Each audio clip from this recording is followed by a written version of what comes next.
Store'da endirimler qaldığı yerdən devam edir. Bu cür endirimləri qaçırmamaq üçün səhifəmizi izləmədə qalın. Michelin nəm salfet 79 qəpik. 120'li nəm salfet 1.15.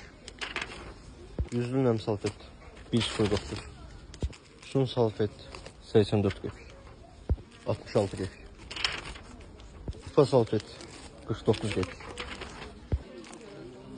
58 qəpik. Sabun 83 qəpik. 10 kare 125 gram 75 qəpik.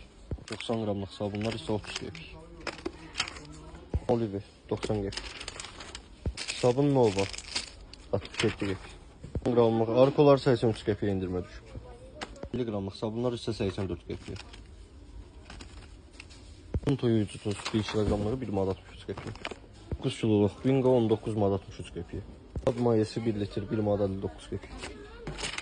Ayk qab mayesi 2 plus 1 3 manat 20 qəpiyə. Zik bezi üçlü 89 qəpiyə.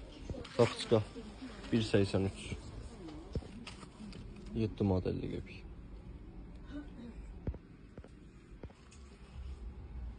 Dokuz qəpik.